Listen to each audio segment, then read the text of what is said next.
ಈಗ ನಾನು ಕೂಡ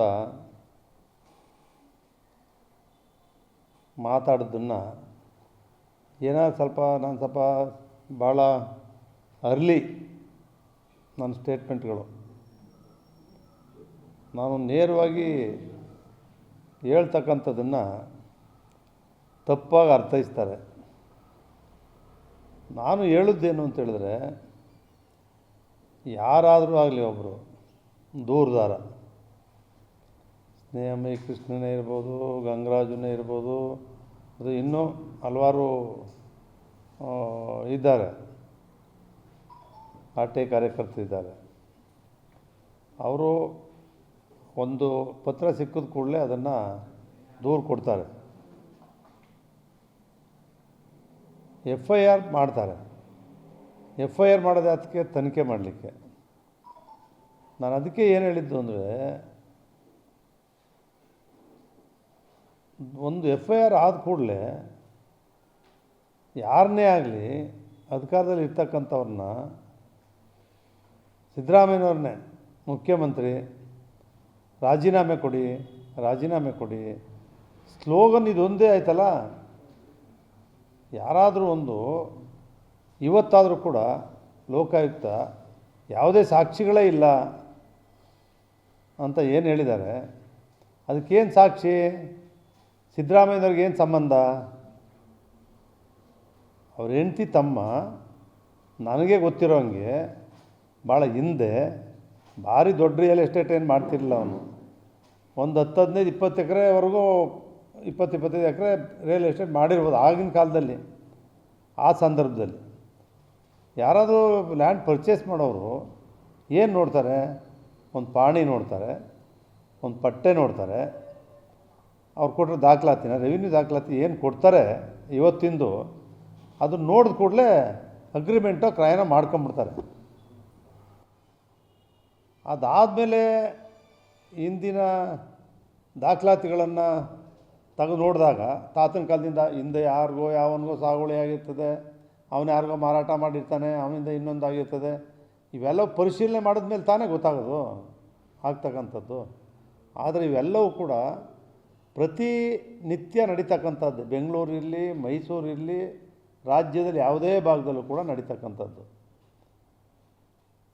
ಅದನ್ನು ಯಾರೇ ಇವತ್ತು ಇಡೀ ರಾಜ್ಯದಲ್ಲಿ ಅವ್ರು ಯಾರಾದರೂ ಎದೆ ಮುಟ್ಟಿ ಹೇಳಲಿ, ಧೈರ್ಯವಾಗಿ ಹೇಳಲಿ, 50-50 50-50 ಯೋಜನೆ ಮಾಡದೆ ಯಾವುದಾದ್ರೂ BDA ಇರಲಿ, ಅದು ಹೌಸಿಂಗ್ ಬೋರ್ಡ್ ಇರಲಿ, ಪ್ರಾಧಿಕಾರಗಳಿರಲಿ, ಇವತ್ತಿಗೂ ಕೂಡ ಇವತ್ತು 100ಕ್ಕೆ 100 50-50% ಅವರು ಲೇಔಟ್ಗಳನ್ನ, ಬಡಾವಣೆಗಳನ್ನು ನಿರ್ಮಾಣ ಮಾಡದೆ ಹೋದರೆ ಅವ್ರಿಗೆ ಸಂಬಳಕ್ಕೆ ಕಾಸಿರಲ್ಲ. ವೈಜ್ಞಾನಿಕವಾಗಿ ನಮ್ಮ ಪೂರ್ವಿಕರು ಏನು ಪ್ರಾಧಿಕಾರಗಳನ್ನು ಪ್ರಾರಂಭ ಮಾಡಿದ್ರೆ ಯಾರಿಗೆ ಸೈಟ್ ಕೊಡಬೇಕು, ಮನೆ ಕೊಡಬೇಕು ಅಂತೇಳಿ ಏನು ಮಾಡಿದ್ದಾರೆ, ಅದು ಸಂಪೂರ್ಣ ವಿಫಲ ಆಗ್ತದೆ, ಅದು ತದ್ವಿರುದ್ಧ ಆಗ್ತದೆ. ಆ ಕಾರಣದಿಂದನೇ ಸರ್ಕಾರ, BJP ಸರ್ಕಾರ ತೀರ್ಮಾನ ತಗೊಂಡವ್ರೆ. ಈ ಕಾಂಗ್ರೆಸ್ ಅವರು ಮುಂದುವರ್ಸ್ಕೊಂಡು ಹೋಗ್ತಾವ್ರೆ. 50-50ನಲ್ಲಿ ರೈತರಿಂದ ಲ್ಯಾಂಡನ್ನು ಪರ್ಚೇಸ್ ಮಾಡಿ 50% ಅವರು ಕೊಡಿ ರೈತರಿಗೆ, 50% ಪ್ರಾಧಿಕಾರ ಡೆವಲಪ್ಮೆಂಟ್ ಮಾಡ್ತೀರಲ್ಲ ನೀವು ಇಟ್ಕೊಳ್ಳಿ. ಆ 50%ನ್ನು ನೀವು ಇಟ್ಕೊಂಡದನ್ನು ಜನಗಳಿಗೆ ಹಂಚಿ, ರೈತರ ಪಾಲಿಗೆ ಓದೋದನ್ನು ಅವ್ನು ಯಾರಿಗಾರು ಕೊಡ್ತಕ್ಕಂಥ ಅಧಿಕಾರ ಇದೆ. ರೈತ ಅವನ ಪಾಲಿಗೆ ಬಂದಂಥ ನಿವೇಶನವನ್ನು ಅವ್ನು ಯಾರಿಗೆ ಬೇಕಾದರೂ ಮಾರಾಟ ಮಾಡ್ಕೊಂಡು ಅವನ ಜಮೀನಿನ ಬೆಲೆ ಅವನು ಕೂಡಿಸ್ಕೋಬೇಕಾಗಿದೆ. ಈ ರೀತಿ ರಾಜ್ಯದಲ್ಲೇ ನಡೀತಾ ಇದೆ. ಅದನ್ನು ಹೇಳ್ತಾನೇ ಇದ್ದೀನಿ. GT ದೇವೇಗೌಡ ಅವ್ರ ಅಕ್ಕನ ಮಗ ಹೊಡೆದ್ಬಿಟ್ಟಿದ್ದಾನೆ, ಆಯಿತು ನಮ್ಮ ಅಕ್ಕನ ಮಗ ಮಾಡಿದ್ದಾನೆ ಅಂತಲೇ ಇಟ್ಕೊಳ್ಳಿ, ನನಗೆ ಸಂಬಂಧ ಇಲ್ಲ ಅಂತಲೇ ಇಟ್ಕೊಳ್ಳಿ, ಆಯಿತು ಸಂಬಂಧನೇ ಅದೇ ಅಂತ ಇಟ್ಕೊಳ್ಳಿ. ಅವನು ತಗೊಂಡಿರೋ ಲ್ಯಾಂಡು ಸರ್ಕಾರದ ಫೇಕ್ ಮಾಡಿದಾನ, ಅದನ್ನು ತನಿಖೆ ಮಾಡಿ, ಅದು ಮಾಡಿದರೆ ಅವ್ರಿಗೆ ಶಿಕ್ಷೆ ಆಗಲಿ ಅಂತ ಅವತ್ತೇ ಹೇಳಿದೆ ನಾನು. ಇದೆಲ್ಲವೂ ಕೂಡ ರೆವಿನ್ಯೂ ಇಲಾಖೆಯಲ್ಲಿ ನಡೀತಕ್ಕಂಥದ್ದು. ದಾಖಲಾತಿಗಳನ್ನು ಪಡೆದು ನಗರಾಭಿವೃದ್ಧಿ ಪ್ರಾಧಿಕಾರದವರು ಕೊಡಬೇಕು ಅಂತ ಹೇಳ್ತಾ ಇರ್ತಕ್ಕಂಥದ್ದು. ಅವ್ರು ಹೇಳ್ತಕ್ಕಂಥದ್ದು ಏನೋ ವ್ಯತ್ಯಾಸ ಆಗಿದೆ, ಯಾವ ವರ್ಷದಲ್ಲಿ ಹಿಂದೆ ಬಡಾವಣೆಗಳನ್ನು ರಚನೆ ಮಾಡಿರ್ತಾರೆ ಆ ವರ್ಷದ ಬಡಾವಣೆಯಲ್ಲಿ ನಿವೇಶನ ಕೊಡಬೇಕು ಅಂತ ಹೇಳಿ ಇರ್ತಕ್ಕಂಥದ್ದು ಮತ್ತು ಕೋರ್ಟ್ಗಳು ಈವನ್ ಟುಡೇ ಅವನಿಗೆ ಲ್ಯಾಂಡನ್ನು ಕೊಡಬೇಕು, ಅವತ್ತೇ ವಶಪಡಿಸ್ಕೊಂಡಿರಲಿ. ಆಯ್ತಪ್ಪ, ರೈತನಿಗೆ ಅವ್ನು ಲ್ಯಾಂಡ್ ಕೊಡಿಸ್ಬಿಡಿ, ಅವನೆಲ್ಲೋಗ್ಬೇಕು ರೈತ? ನ್ಯಾಯವಾಗಿರ್ತಕ್ಕಂಥವ್ನಿಗೆ, ಭೂಮಿ ಕಳ್ಕೊಂಡಿರ್ತಕ್ಕಂಥವ್ನಿಗೆ ಲ್ಯಾಂಡ್ ಟು ಲ್ಯಾಂಡ್ ಅವನಿಗೆ ಲ್ಯಾಂಡೇ ಕೊಡಬೇಕು ಕಾನೂನುಬದ್ಧವಾಗಿ. ಲ್ಯಾಂಡ್ ಕೊಡೋಕ್ಕೆ ಉತ್ತವಿಲ್ಲ. ಇವರು ಅತಿಕ್ರಮ ಪ್ರವೇಶ ಮಾಡ್ಕೊಂಡಿದ್ದೀರಿ, ಅಥವಾ ಮಾಡೇ ಇಲ್ಲ, ಇವತ್ತಿಗೂ ಜಮೀನಿದೆ ಒಳಗಡೆ, ಅಥವಾ ಹೊರಗಡೆ ಇದೆ. ಅವನು 50-50 ಕೊಟ್ಟೇ ಲೇಔಟ್ಗಳು ಮಾಡಬೇಕು.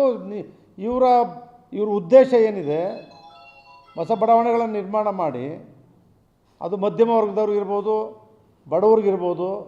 ನಾವು ಹೌಸಿಂಗ್ ಬೋರ್ಡಲ್ಲಿ ಲಕ್ಷಾಂತರ ನಿವೇಶನ ಕೊಟ್ಟಿದ್ದೀವಿ ನಾವು ಮಾಡಿ. ಆ ರೀತಿ ಮಾಡ್ತಕ್ಕಂಥದ್ದಿರುವಾಗ ಒಬ್ಬ ಮುಖ್ಯಮಂತ್ರಿಯಾಗಿರ್ತಕ್ಕಂಥ ಸಿದ್ದರಾಮಯ್ಯನ ಬಾಮೈದ ಅನ್ನೋ ಕಾರಣಕ್ಕೆ ಇಡೀ ದೊಡ್ಡ ಆಂದೋಲನವನ್ನು ಮಾಡ್ತಕ್ಕಂಥ ಸಂದರ್ಭದಲ್ಲಿ ನಮಗೇನಾಗಿದೆ, ಮಾಧ್ಯಮಗಳು ನಾಯಕರು ಹೇಳೋದನ್ನು ನೀವು ಹೇಳ್ತೀರಿ, ಅವ್ರು ಹೇಳಿದ್ದಾರೆ ಅಂಥೇಳಿ.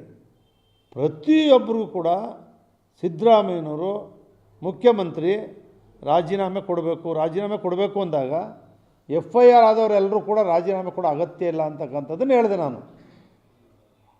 ಅದರಲ್ಲೂ ನಾನೇನು ಹೇಳಿದೆ, ಅಶೋಕ್ ಅವ್ರ ಮೇಲೆ FIR ಇದೆ, ಕುಮಾರಸ್ವಾಮಿ ಅವ್ರ ಮೇಲೆ FIR ಇದೆ, ಸಿದ್ದರಾಮಯ್ಯನವ್ರ ಮೇಲೆ ಇದೆ.